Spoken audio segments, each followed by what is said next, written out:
So my talk's going to be about the history of containers. I know this might sound very boring, but I always find a better understanding of everything if I research and find out the history of everything. So that's why I wanted to do this, see where these containers and all this stuff came from. So that's what we'll talk about today. So basically, it's like computer science 101, right? Everything is just another layer of abstraction. So this is like the perfect image I could find for that. Like, you start off with a gigantic operating system, and each piece of these technologies throughout history led us to the container, which is like the smallest form. Started in '79 with the chroot system call. They added it to BSD later on. They used it to create a jail for a hacking attempt in '91, which was a really awesome story if you want to read about it. Probably won't have time to talk about it, it's 15 seconds, but it was the first time they ever really used a container in production. 2000, FreeBSD rather, added the jail system call to FreeBSD 4.0, not system call, library to FreeBSD 4.0. Shortly after this was added, the vServer project came around. First Linux container technology. It was very hard to use. It required patching. It didn't really get as much adoption as they wanted to because of that and how hard it was to use.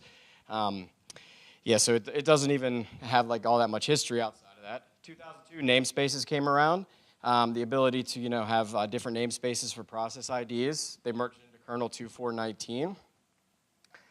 Shortly after the namespaces were created, not shortly after, about 3 or 4 years later, 2 other projects came around. SlayerZone, which a lot of people have heard of, first commercial implementation of a container-like technology. Then the OpenVZ, which is the Virtuoso project, was invented in 2005. 2006, this is when things really started to change. They had generic process containers. There was the ability to carve up and aggregate certain sets of resources within the operating system. And that's whenever the containers really started to take hold. In 2007, they renamed it to C groups, merged it into the kernel. Google decided to hire all the C group developers. And that's, like when Google really saw like the true power of this for their infrastructure, which I will talk about in a second here.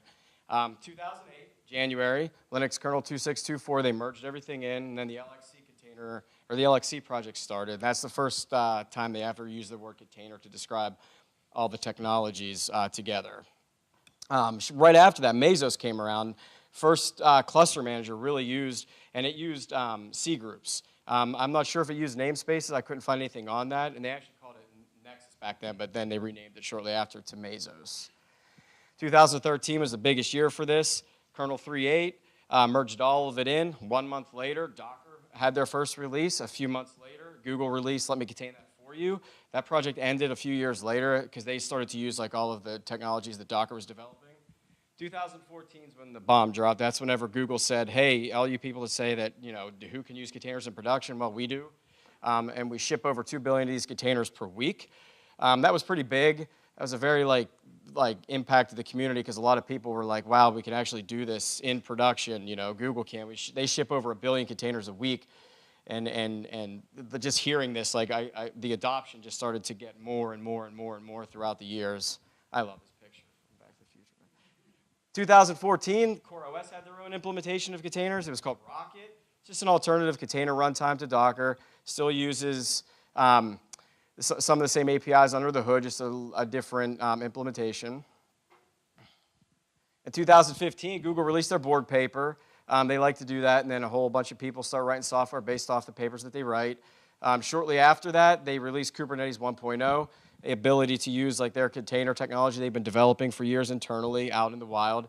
A little aside, that a lot of operating systems came out around this time that are container-centric. There's CoreOS, Project Atomic, Photon, and Rancher, a few of them.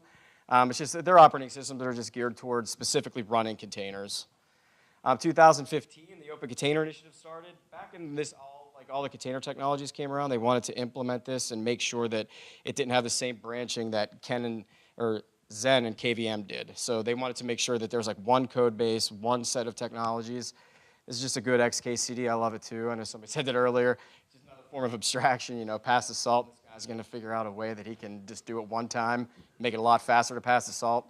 That's like containers. Just another form of really lightweight virtualization.